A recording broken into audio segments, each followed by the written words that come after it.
remember the pandemic? Of course you do. It has been 4 years since it really started to make headway. I remember in about March 2020 when it really hit home for me. The reason I remember it so well is my son's travel soccer team had a meeting about the upcoming season. That didn't happen. Yes, you guessed it, because of the pandemic.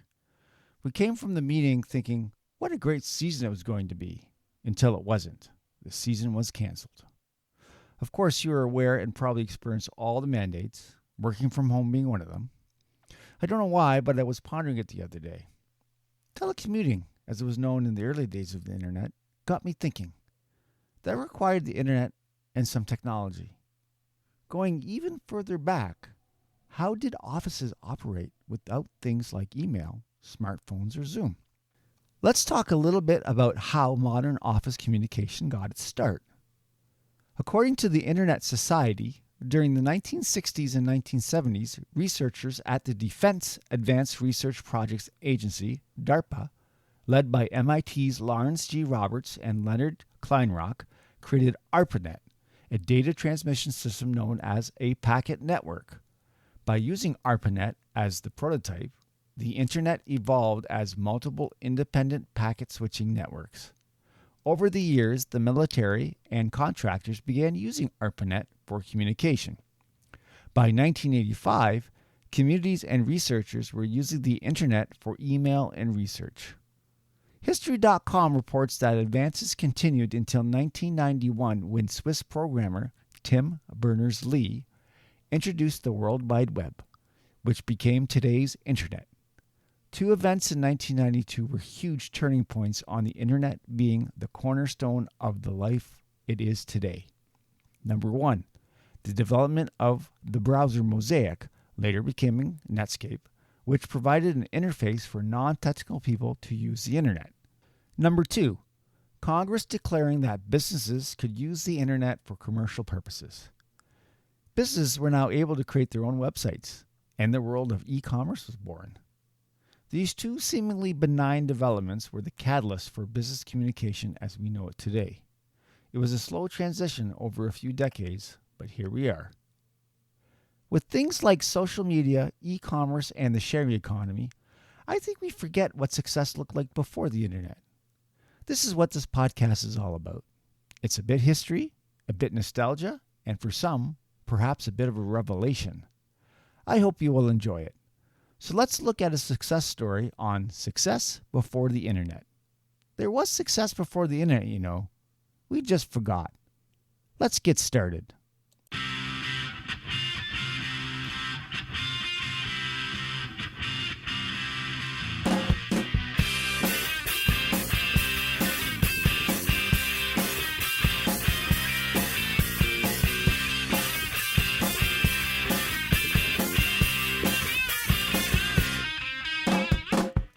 Episode 3, Office Communication. All right, welcome to the show. I want to thank you for listening.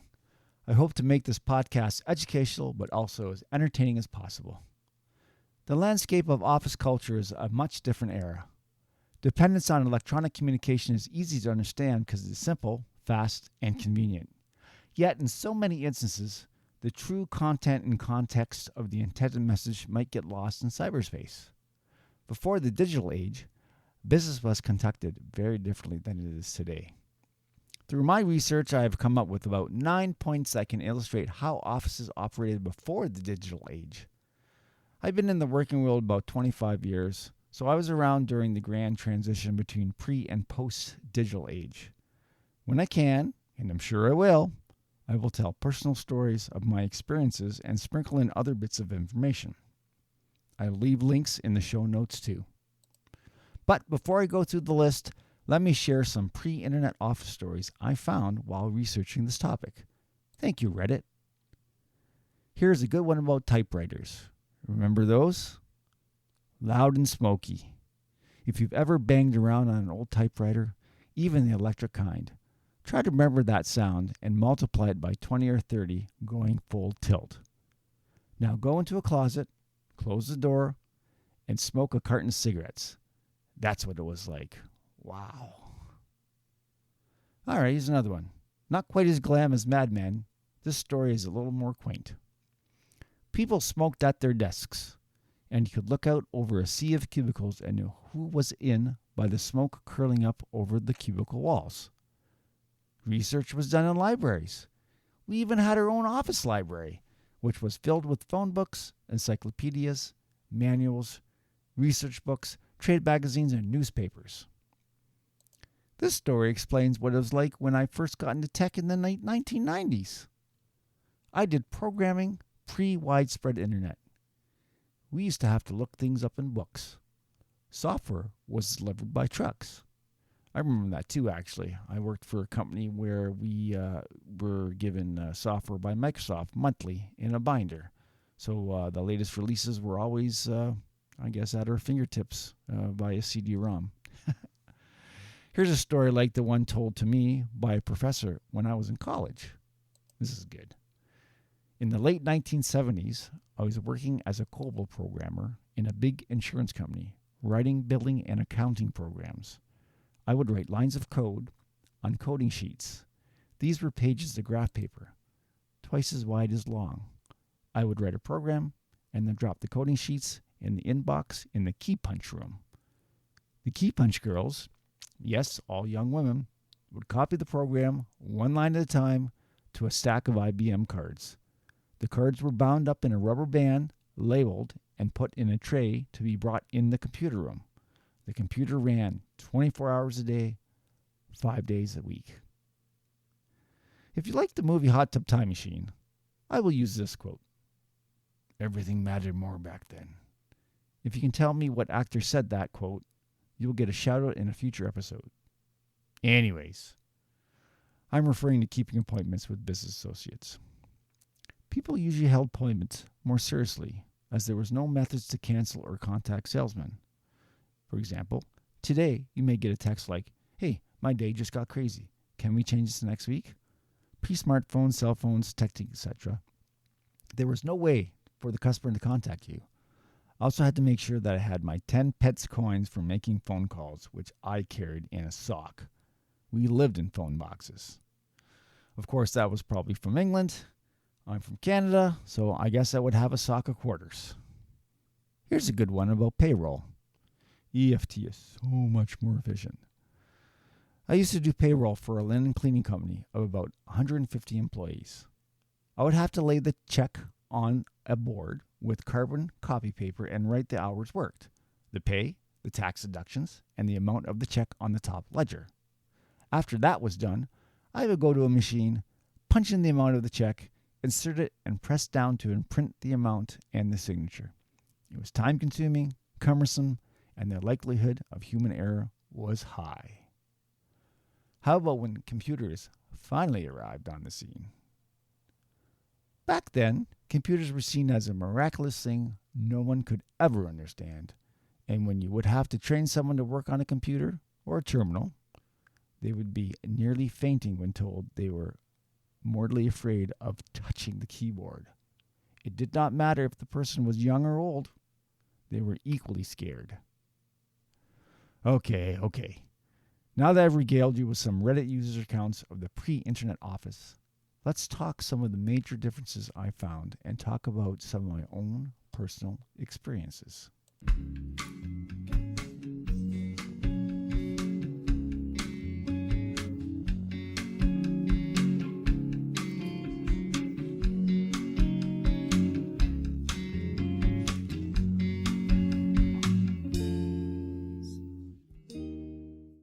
All right, let's get started. Conversations were in person or on the telephone. It may seem weird to the office worker of today, but we didn't have instant access to email. When businesses started getting email, especially small ones, they may have had one email address for the entire office. So if you needed to speak to a coworker or outside party, you had to either call them on the phone or set up a face-to-face meeting. Today, you just quickly flip an email or send a quick chat through an IM app. Can I still say IM? And you get a reply almost right away. If you were fancy in the 90s, you may have had a pager with or without an accompanying cell phone, and someone could have near instant access to you it was just a phone call away. I can share a funny story about email that shows a possible transition to the digital age that could have occurred back in the day. In the early aughts, I worked for a firm that had an email system that was internal only. All locations were connected to each other through dial-up modems. Very draconian by today's standards. I worked at the main office, and we got an internet connection and one email address that allowed us to communicate with the outside world. I was hired to modernize the office, which it did, but before then, to send an email to someone on the internet, you would internally email the one person who had the internet email address. That person would cut and paste the internal email into his internet email program, and he would send it to the recipient you specified. Replies would happen in reverse, all very low tech. In fact, it was right up there with old-time telephone and switchboard operators, at least in my opinion. That system was replaced with an internet-based email system, and things started looking more modern. All right, here's another one. Attendees at presentations listened to the speaker rather than quote-unquote multitasking on their mobile devices. Do you remember when you went to a meeting, a face-to-face meeting, and all you brought was a pad of paper and a pen? Probably not.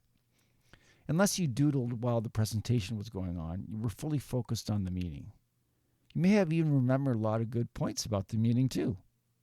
We read and digested information prior to making decisions rather than reacting to real-time news through mobile device notifications. Deciding something required a few meetings. I prefer things to be a little more like the office world today than before. I remember it would take an agonizingly long time to come to a decision that wouldn't be given a thought today. Here, I'll give you a real-world example. I worked for a company that was launching its first ever website. The launch was delayed by several months because the group couldn't come up with the right combination of keywords that would get picked up by the search engines. Of course, this was pre-Google. Anyone remember WebCrawler or Ask Jeeves? It seemed like the meetings about this went on forever, and there were a lot of them.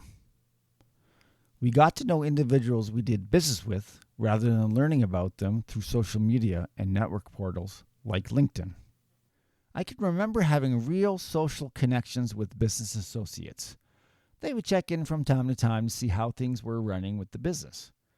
We would go out for lunch on occasion, especially around the holidays. Cold calling was the norm.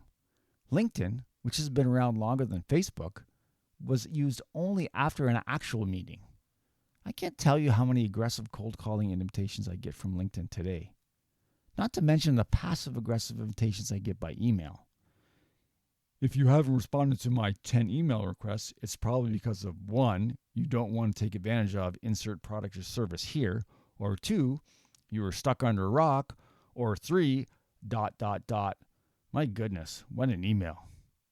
I will be honest, I do not envy salespeople. It is a tough job. I tried it, and I don't have the thick skin for it. I'm sure business relationships are still more conventional in certain industries and businesses, but in the digital age, it looks to be less and less common. Attention spans were greater than 3 seconds, which allowed us to listen and be focused. This is like attending a meeting, like I mentioned before. You had to listen and be focused to digest the material. We have so many distractions now. The bleeping and blipping from notifications on our phone to anything in our home office during a Zoom Teams meeting, you name it. Thank you notes were handwritten, mailed, and personalized. This one's a little before my time. By the time I started my career, this had already gone the way of the dodo. I can tell you companies I worked for were at least still getting personalized Christmas cards from suppliers. That was kind of nice.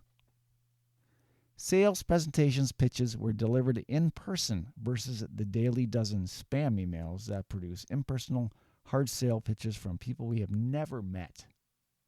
I miss this. When I was working for companies who needed to make a decision on a big purchase, whether it be a new computer system or a piece of equipment, the vendors who were trying to get our business traveled to our place of business and made presentations on why we should buy their product or service, and the small details of the presentations matter. I'll explain. I remember when the company I worked for was evaluating a new ERP system that would have greatly changed the way our internal processes were run. We had 3 companies travel a far distance to present their pitch. One presentation was from a company who supplied software for companies much larger than us. Another company's presentation was wrought with technical difficulties. I actually had to perform some IT support to get the presentation working. The software was about as glitchy as the presentation.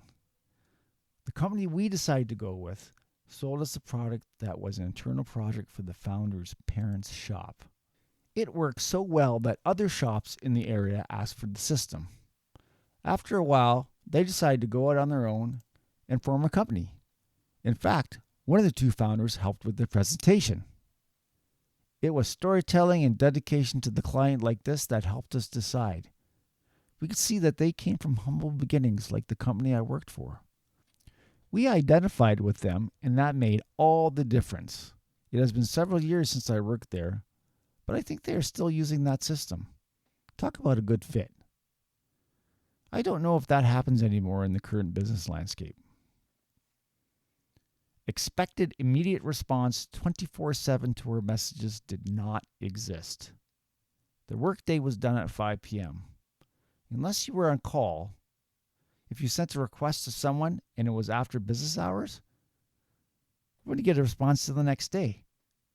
Of course, cell phones started to erode that sanctity, and by the time smartphones came along, it had totally collapsed. However, you could always not answer. There's always that. It may be just my opinion, but if you say there is no such thing as work-life balance, you're not trying hard enough. The phone was used to talk and listen to others. No games, emojis, texts, emails, or videos. When there were no cell phones, if you were out of the office, you had to wait to get back to see if anyone tried to contact you.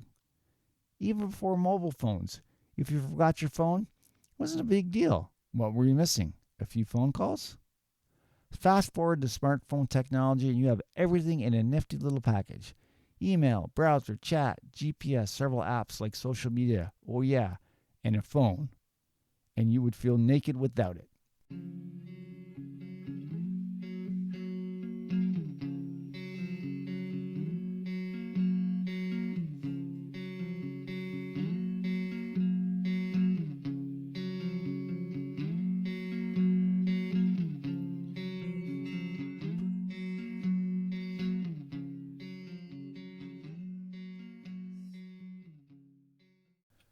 I would like to paint a picture for you.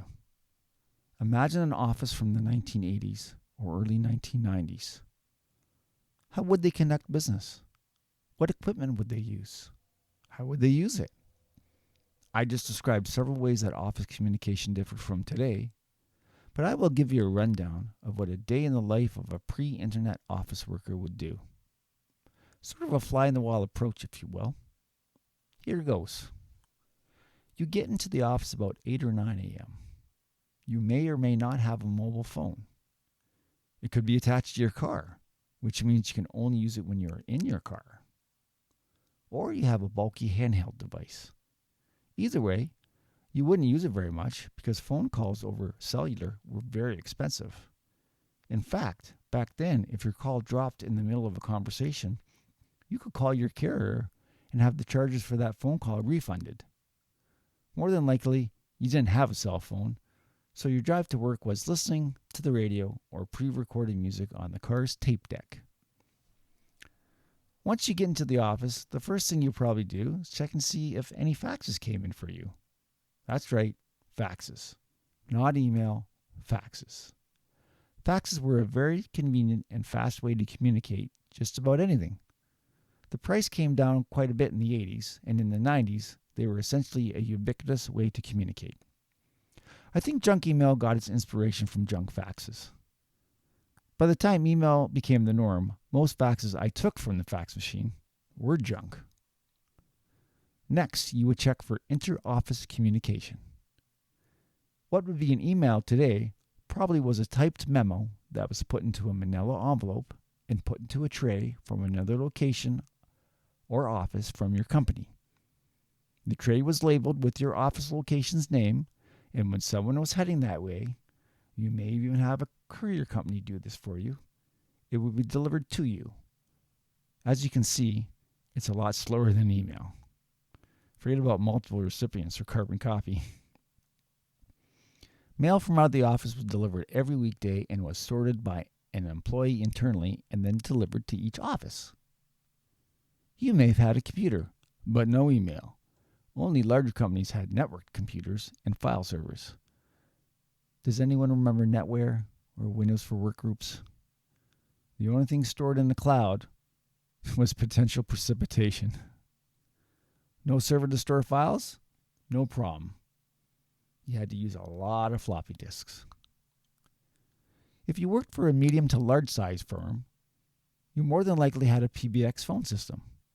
That was great since you can have multiple pooled lines, the ability to put people on hold, the ability to add hold music, and if you could afford it, the voicemail expansion.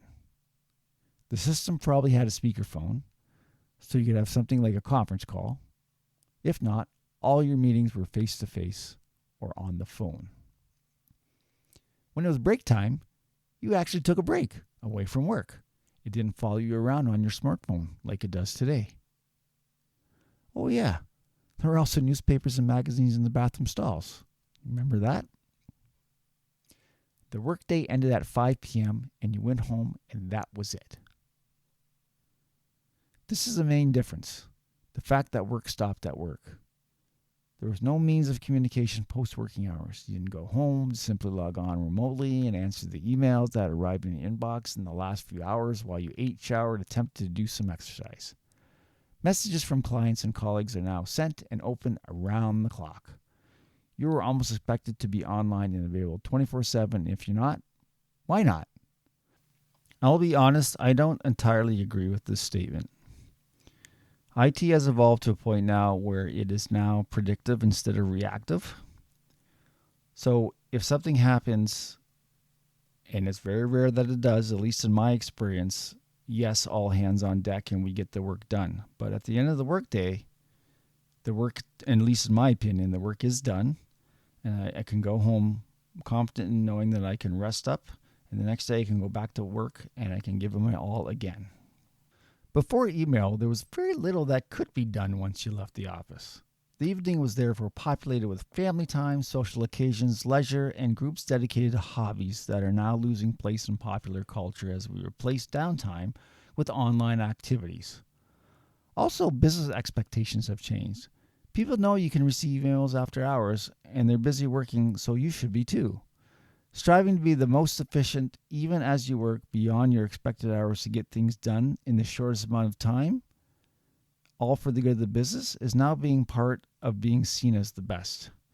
Without compromising on the quality of work, this does mean working longer hours, and email allows for that. So while email can certainly be a great time saver and efficiency creator, it has distracted the worker from colleagues and clients. Email has also, along with social networks, been criticized as causing workers to subconsciously avoid task completion, with this need to constantly check their various inboxes, resulting in an unwelcome distraction from their more productive tasks. However, with life before email, people survived just fine. They shook hands, talked to each other, and as history shows, still got the job done. Life before email wasn't all spinning around in office chairs shouting or making prank phone calls. There were simply other means of communication and different ways of working. Maybe we'd be wise as modern workers to spend a little less time reconnecting with the personal nature of business relationships and less time secretly emailing friends about last night's TV show while pretending to be super productive.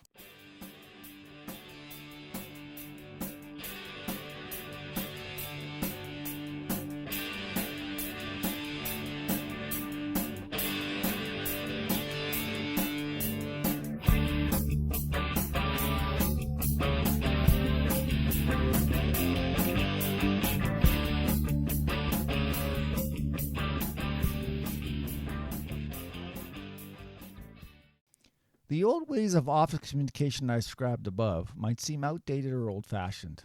They all worked. Sure, Digital communication is significantly less faster than the traditional face-to-face interactions, but at what cost?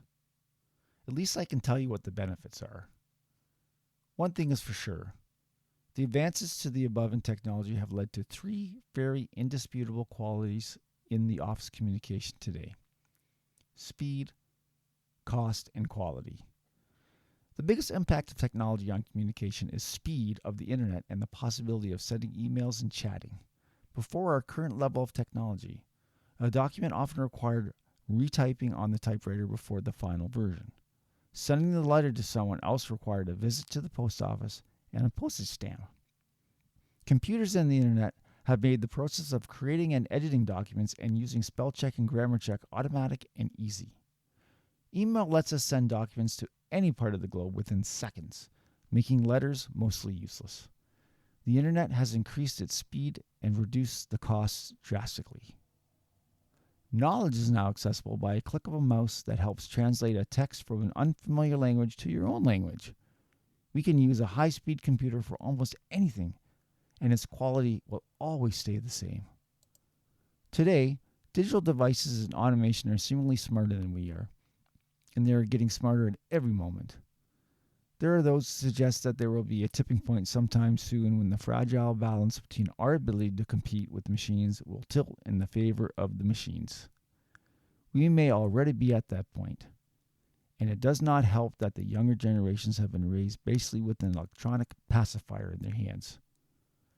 Technology and digital applications are wonderful and amazing when utilized to complement and support our day-to-day activities at the outside of work. If we allow the best of who we are as human beings to shine through while utilizing technology, the combination could be impressive. Maybe one approach to elevate your business is to reach back to the past and incorporate some of the time-tested communication practices that worked so long ago. For workers and businesses to remain relevant in the future, we will need to rely on our greatest strength, all the characteristics that make us truly human. If we continue to set these aside and allow technology to be a cheap substitute for our interactions and communications with others, we may lose more jobs, businesses, and worst of all, ourselves. All right. That's all for this episode of Success Before the Internet. It's a bit shorter, but it is a good one. I hope you found it enjoyable, informative, and entertaining. Thanks for tuning in. You can find us on any of the podcast platforms: Apple, Spotify, Google Podcasts, or wherever you get your podcasts. Please rate and review the show. It really goes a long way in getting the show noticed. You can also find us on Facebook at Success Before the Internet, or you can go to our website, successbeforetheinternet.com, to get all our episodes streaming there. You can also email me at successbeforetheinternet@gmail.com with any comments you have about the show. All the music in the show is from my band, Sideshow. Our music can be found on SoundCloud under the name Sideshow Band 72.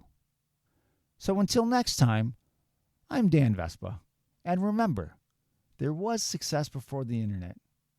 We just forgot.